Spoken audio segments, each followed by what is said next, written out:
लेकिन आज आपको एक और चैप्टर दिखाना चाहता हूं कि भारत की लॉटरी कैसे लग गई है।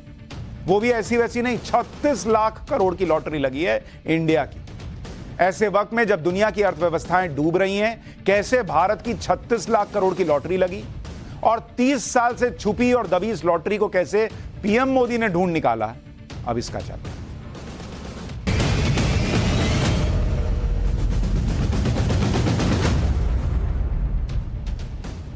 एक पुरानी कहावत है कि ऊपर वाला जब भी देता है छप्पड़ फाड़ कर देता है, और देता भी है तो उसी को देता है जो उसके लिए भरपूर मेहनत करता दिखता है और डिजर्विंग होता है। आज की डेट में यह कहावत भारत पर सटीक बैठती है, क्योंकि भारत की 36 लाख करोड़ की लॉटरी लगी है, और यह लॉटरी लगी है व्हाइट गोल्ड मिलने से। अब कहेंगे बॉस ये व्हाइट गोल्ड क्या है? अभी तक तो सोना जो हम सुनते थे वो पीले रंग का होता था, चमकता था, ये सफेद सोना कहां से आ गया बॉस? तो जिस व्हाइट गोल्ड की बात कर रहा हूं, ये व्हाइट गोल्ड जो है यही हमारी लॉटरी है जो लगी है। और इसका मतलब क्या होता है? ये व्हाइट गोल्ड कहते हैं लिथियम। अब आप कहेंगे बॉस ये लिथियम क्या बला है? वो समझाना मेरी कला है। भारत में पहली बार व्हाइट गोल्ड नाम से मशहूर लिथियम आयन का भंडार मिला है। अब आप कहेंगे इसमें क्या बड़ी बात हो गई, मिल गया तो ये लॉटरी लगने जैसा कैसा है? बॉस आज आप इसकी डिटेल सुनेंगे तो खुद समझ जाएंगे कि कैसे इंडिया की लॉटरी लगी। दरअसल अब तक लिथियम भारत को चीन और दूसरे देशों से खरीदना पड़ता था, लेकिन अब भारत को इतना लिथियम मिल गया है, इतना लिथियम मिल गया है कि शायद किसी की जरूरत ही ना पड़े, बल्कि हम दूसरे को देंगे कि लो हमारे यहां से ले जाओ। जो लोग ये नहीं जानते कि लिथियम आयन चीज क्या है, बला क्या है, पहले उन्हें बता दूं कि लिथियम एक चांदी जैसी सफेदी वाला केमिकल मेटल है जो बहुत ही हल्का होता है, बहुत हल्का, और चूंकि चमकीला होता है, सफेद जैसा दिखता है, इसलिए व्हाइट गोल्ड कहते हैं। पिछले कुछ सालों में लिथियम का सबसे ज्यादा इस्तेमाल बैटरीज बनाने में होता है। आपकी जो मोबाइल में बैटरी लगती है वो इसी लिथियम की बनी होती है। और आपकी रोजमर्रा की जिंदगी में लिथियम आयन किस तरह काम कर रहा है, अगर आपको थोड़ी सी एक लिस्ट बताता हूं तो आपका इंटरेस्ट जागेगा कि बॉस ये क्या चीज है।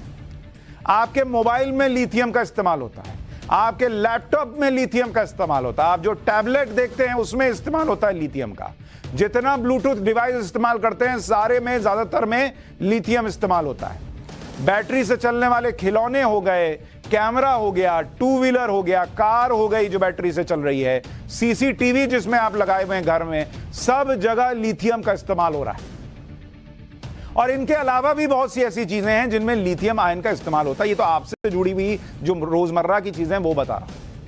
सबसे बड़ी बात यह है कि इनके दाम क्या होंगे ये तय होने में भी बड़ी भूमिका लिथियम की ही होती है।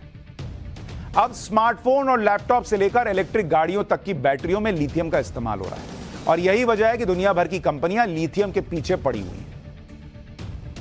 आगे बढ़ने से पहले आपको वो जगह दिखा देता हूं जहां से लिथियम का यह भंडार मिला है, एक बार देखिए, और उसके बाद बताऊंगा कि कैसे 30 साल पहले यह लॉटरी लग गई होती, लेकिन एक नरेंद्र मोदी लगा है इस लॉटरी को भी ढूंढ कर निकालने में। यह वो जगह है जिसके बारे में आपको बता रहा हूं, यह है सलाल। और यह जगह कहां है? यह है जम्मू कश्मीर के मैप में आपको दिख रहा है। जम्मू के पास एक जिला है रियासी, इसके पास चिनाब नदी के पास एक जगह है सलाल, जिसको आप यहां पे देख रहे हैं, यह जम्मू कश्मीर में आता है। रियासी से 10 किलोमीटर दूर है कटरा, वैष्णो देवी जाते हैं ना कटरा, कटरा से 35 किलोमीटर दूर है, जम्मू से 77 किलोमीटर दूर है। ट्रांसपोर्टेशन में बहुत आसानी है, तो लॉटरी भी लगी है तो ऐसी जगह जहां पहुंचने में कोई बहुत दिक्कत नहीं है। तो लोकेशन तो अपने मन के हिसाब से मिल गया। अब यह भंडार कितना बड़ा है, क्योंकि यह भारत के लिए किसी जैकपॉट से कम नहीं है, जो मैं बार बार कह रहा हूं। यह खनिज से ज्यादा एक बहुमूल्य खजाना है। भाई आप खुद सोचिए ना, जिसका नाम ही व्हाइट गोल्ड रखा है, कुछ तो कमाल की बात होगी तभी ना गोल्ड कह रहे हैं। देश में पहली बार 59 लाख टन लिथियम का भंडार मिला, 59 लाख टन। अगर इसकी कीमत की बात करूं तो यह करीब 36,34,400 करोड़ रुपए का लिथियम का भंडार है। सोचिए पिछले 30 साल से अपने ही देश में इतना कीमती खजाना दबा हुआ था, पड़ा हुआ था, और सरकारों को पता था, लेकिन किसी ने इस पर ध्यान नहीं दिया। इस पर भी आऊंगा कि कैसे सरकारों को पता था लेकिन सब सोए रहे, और अब वाले जागे तो देश की किस्मत जाग गई। लेकिन पहले इसके बारे में थोड़ा बता दूं। दुनिया में अभी लिथियम आयन का बाजार करीब करीब 57-58 हजार करोड़ रुपए का है। यानी भारत पूरी दुनिया के लिए लिथियम किंग बन गया। भाई हमारे पास 36 लाख करोड़ का है, देते जाओ, सब लेते जाओ, कोई कमी नहीं है, पैसा आएगा धक धक। अकेला दुनिया के देशों को लिथियम की सप्लाई कर सकता है भारत। अभी तक भारत 100% लिथियम बाहर से ले मंगाता था, क्योंकि अपने पास था ही नहीं, मतलब था लेकिन हमें पता नहीं था। और इसमें दो तरह का लिथियम होता है, पहला लिथियम जिसे रॉ मटेरियल कह सकते हैं, और दूसरा लिथियम आयन जिसका बैटरी और इलेक्ट्रिकल डिवाइस में इस्तेमाल होता है।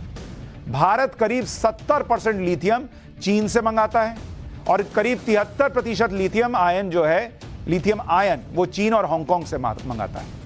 लेकिन माइनिंग से फाइनल प्रोडक्ट बनने के बाद चीन से ये डील खत्म हो सकती है। चीन को फिर कहेंगे रखो अपना, नहीं चाहिए, लो तुमको चाहिए तो बताओ, दे देता हूं, लेकिन हमको नहीं चाहिए। तो चीन से निपटने में भी भारत के लिए काम आएगा। भारत के लिए दूसरी सबसे अच्छी बात यह है कि मोबाइल इलेक्ट्रिक वाहनों के निर्माण में कीमतों को कम किया जा सकता है। भाई अपने यहां बन गया लिथियम, अब बनाओ अपना बैटरी, बाहर से मंगाना ही नहीं है, अपना सस्ता बनाओ, अपनी इलेक्ट्रिक कारों को सस्ता करो, पेट्रोल की कीमत का झंझट ही खत्म। लिथियम आयन बैटरी भविष्य का ईंधन है और इसकी इलेक्ट्रिक वाहनों की कीमतों पर सीधा असर पड़ता है।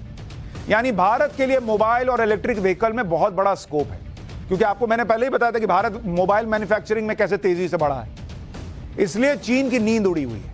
हालांकि भारत को फाइनल प्रोडक्ट बनाने में कई लेवल पार करने होंगे, लेकिन चीन की चिंता अभी से शुरू हो गई। इस भंडार के मिलने के बाद लिथियम के मार्केट में भारत किस तरह किंग मेकर बन सकता है, वो भी आपको बताता हूं। लिथियम के सबसे बड़े भंडार की बात करूं, आज की डेट में जब तक ये भारत में नहीं मिला है, लिथियम का भंडार ये दुनिया में कहां कहां है सुनिए। भारत तो अभी तक जीरो था, लेकिन अचानक देखिए कैसे लॉटरी लगी। सबसे ज्यादा जो है वो कहा जाता है कि चिली में है, और यहां पर करीब करीब 92 लाख टन लिथियम मौजूद है। इसके बाद आप देखिए कैसे नंबर लगता है, अचानक से भारत जो है वो 59 लाख टन पर आ जाता है, 59 लाख टन। इतना रिजर्व मिलने के बाद, अगर अभी एक दो प्रोसेस और बचा हुआ, उसके बाद ये पूरा कंफर्म हो जाएगा कि कितना है। अभी बताया जा रहा है कि इतना है। और इसके बाद है ऑस्ट्रेलिया। ऑस्ट्रेलिया में कितना मिलता है? 57 लाख टन, वहां पर इतना रिजर्व है। और फिर है चीन, जिसके पास 15 लाख टन है, लेकिन वो दुनिया को दे रहा है। सोचिए हमारे पास अगर इतना कंफर्म हो गया पूरा, तो 59 लाख टन होगा, मतलब चीन का 4 गुना। अभी तो इसके पास 15 लाख टन है। अच्छा, कुछ लोग कहेंगे कि जब ऑस्ट्रेलिया अपना दोस्त है, उसके पास इतना है, तो चीन से क्यों मंगा रहे हैं? भाई दूरी भी है ना, क्योंकि अभी देखिएगा लिथियम सप्लाई करने वाले देश, ऑस्ट्रेलिया 52% कर रहा है, चिली 25% कर रहा है, चीन 13% कर रहा है। तो ऑस्ट्रेलिया दूर पड़ता है, तो इसलिए चीन से मंगाना पड़ता है। अब सब अपना मिल गया तो किसी से मंगाने की जरूरत ही नहीं है। लिथियम भंडार से भारत कैसे दुनिया बदल सकता है, क्योंकि आने वाले समय में तमाम देश पेट्रोल डीजल से ग्रीन एनर्जी पर स्विच हो रहे होंगे। इससे इलेक्ट्रिक कारों की मांग बढ़ने वाली है, जिसमें लिथियम आयन बैटरी का इस्तेमाल होता है। साल 2000 से 2015 के बीच, यानी 15 साल में लिथियम की डिमांड कितनी बढ़ी आपको पता है? 30 गुना बढ़ गई, 2000 से लेकर 2015 के बीच में। फिर 2015 के मुकाबले 2025 तक इसकी डिमांड 1000 गुना बढ़ जाएगी, ये कहा जा रहा है। इसमें लिथियम की कीमत का बढ़ना भी तय है। 2035 तक दुनिया की सड़कों पर चलने वाली आधी गाड़ियां इलेक्ट्रिक कारें होंगी, तो 2035 तक सोचिए क्या होगा। चीन ने 2030 तक 40% इलेक्ट्रिक कारों को बनाने का टारगेट तय किया है। इसके अलावा दुनिया भर के लिथियम बैटरी के कुल उत्पादन का 77% तो चीन में होता है। यानी इस वक्त लिथियम बैटरी पर चीन का कब्जा है। इस भंडार के मिलने की वजह से चीन का सारा गणित गड़बड़ा सकता है और भारत और चमक सकता है, क्योंकि मोदी सरकार का टारगेट है कि 2030 तक भारत में 30% कारें इलेक्ट्रिक हों। इसके अलावा 70% कमर्शियल वाहन और 80% टू व्हीलर्स इलेक्ट्रिक हो जाए। अब तक लिथियम आयन बैटरी के लिए भारत चीन पर निर्भर था, लेकिन अब अपने पास इतना भंडार होगा कि चीन की जरूरत ही नहीं पड़ेगी। इसके अलावा भारत खुद का स्वदेशी तकनीक से तैयार होने वाला स्मार्टफोन लाने वाला है। मैंने आपको बताया था कि अपना ऑपरेटिंग सिस्टम हमने बना ही लिया है, भारत अपनी बैटरी बनाएंगे, अपना मोबाइल बनाएंगे, अपना ऑपरेटिंग सिस्टम डालेंगे और चीन को कहेंगे बाय दोस्त, उधर ही रहो, इधर आने की जरूरत नहीं है, सटो मत हमसे। हैरानी तो आपको इस बात को जानकर होगी कि लिथियम का यह खजाना पिछले 30 साल से जम्मू कश्मीर के पहाड़ों में दबा हुआ है और किसी भी सरकार ने इसे निकालने की कोशिश नहीं की।